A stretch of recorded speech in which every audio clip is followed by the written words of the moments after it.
Hi, ನಮಸ್ತೆ ಸ್ನೇಹಿತರೆ. ಈಗಾಗಲೇ ನೀವು ಬೆಳಗಿನ ಸೆಷನ್ ಏನು ಎಕ್ಸಾಮ್ ಬರೆದಿದ್ದೀರಿ. ಇದು ಸ್ಪೆಷಲ್ ಆಗಿ ನಾನು ಮಾಡ್ತಾ ಇರೋ ವಿಡಿಯೋ ಅಂದರೆ ಎಚ್ ಕೆ ಅಭ್ಯರ್ಥಿಗಳಿಗೆ ಮಾತ್ರ. ಇಫ್ ನೀವು ಕೇಳೋರಿದ್ರೆ ಕೇಳ್ರಿ, ಇಲ್ಲಾಂದ್ರೆ ಎಚ್ ಕೆ ಅಭ್ಯರ್ಥಿಗಳಿಗೆ ಮಾತ್ರ ಈ ವಿಡಿಯೋನ ಶೇರ್ ಮಾಡಿ.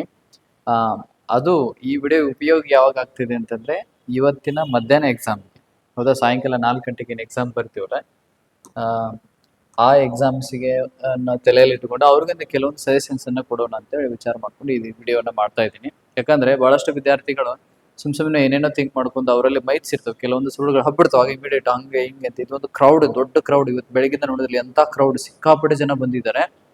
ಆಮೇಲೆ ವಿಷಯಗಳು ಕೂಡ ಹಂಗೆ ಸರ್ಕ್ಯುಲೇಟ್ ಹೋಗ್ತಿರ್ತಾವೆ.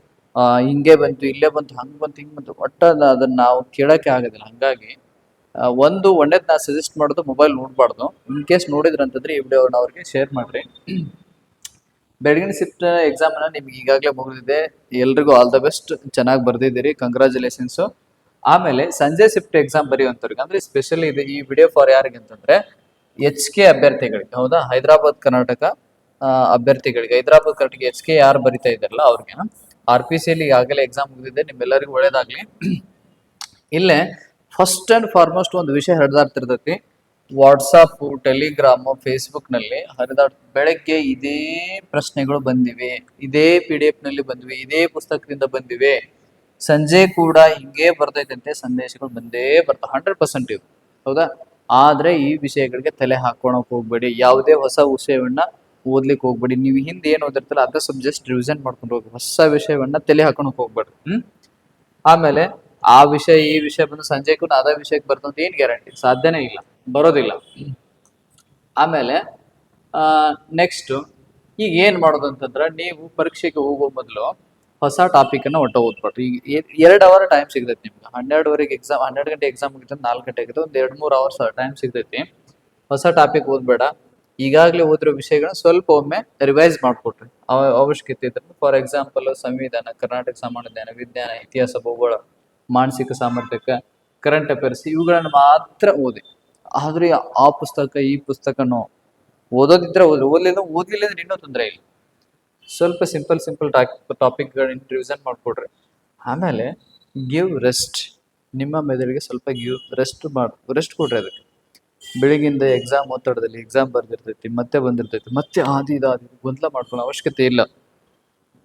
2 ತಾಸಲ್ಲಿ ಇನ್ನೂ ದೊಡ್ಡ ಮಹಾನ್ ಆಗೋದಿಲ್ಲ.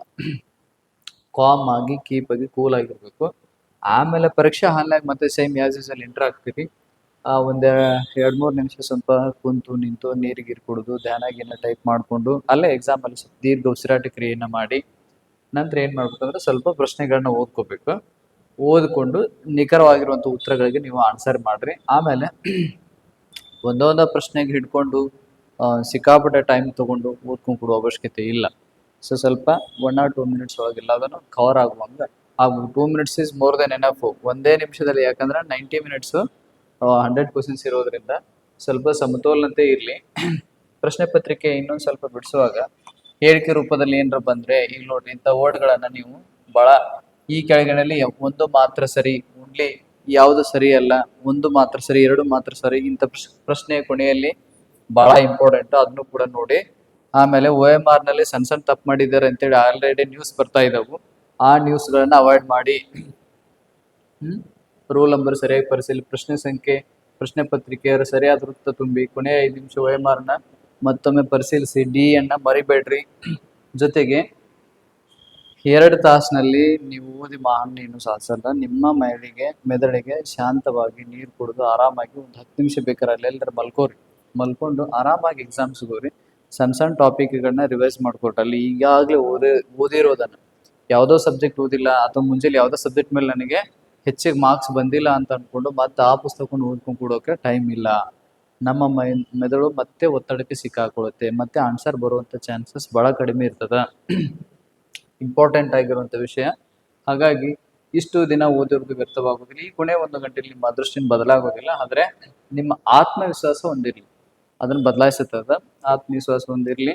ಎಂದಿನಂತೆನೆ ಆತರ ಪಡಬೇಡಿ. ಯಾರ ಮಾತನ್ನು ಕೇಳಿ ಗಾಬರಿ ಆಗ್ಬಿಡಿ. ಹಂಗೆ ಅಲ್ಲಿ ಕ್ವಶನ್ ಪೇಪರ್ ಲೀಕ್ ಆಯ್ತು, ಹಿಂಗಾಯ್ತು, ಹಂಗ ಸಿಕ್ಕಾಪಟ್ಟೆ ನ್ಯೂಸ್ ಸರ್ಕ್ಯುಲೇಟ್ ಆಗ್ತಿರುತ್ತೆ. ಆ ಯಾವುದೇ ನ್ಯೂಸ್ಗಳ ಬಗ್ಗೆ ನೀವು ಗಮನವನ್ನು ಕೊಡ್ಬೇಡಿ. Just think about 4 o'clock exam, that's it. ಯಾವುದೇ ರೀತಿ ಗಾಬರಿ ಆಗುವಂಥ ಅವಶ್ಯಕತೆ ಇಲ್ಲ. ಆಮೇಲೆ ನಿಮ್ಮ ಶೇಖಕ್ಕೆ ಖಂಡಿತ ಪ್ರತಿಫಲ ಸಿಕ್ಕೇ ಸಿಗುತ್ತೆ. ಆ ಪ್ರತಿಫಲ ಸಿಗಲಿ ಅಂತ ನಾವು ಕೂಡ ಹಾರೈಸ್ತೀವಿ. ಆಮೇಲೆ ಎಲ್ಲರಿಗೂ ಹೃದಯಪೂರ್ವಕ ಶುಭಾಶಯಗಳನ್ನು ಹೇಳ್ತಾ ನಿಮ್ಮೆಲ್ಲರಿಗೂ ಒಳ್ಳೇದಾಗಲಿ. ಯಾವುದೇ ರೀತಿ ಅನ್ಯ ಮಾರ್ಗಗಳಿಗೆ ಬಲಿಯಾಗಬೇಡಿ. ಸರಿಯಾದ ಟೈಮ್ ಕೂರಿ ಸರಿಯಾಗಿ ಎಕ್ಸಾಮ್ ಬರೀರಿ. ನಿಮ್ಮ ಜೀವನವನ್ನು ರೂಪಿಸಲಿದ್ದು ಒಂದು ಅತ್ಯುತ್ತಮ exam. Wish you all the best. ಒಳ್ಳೇದಾಗಲಿ.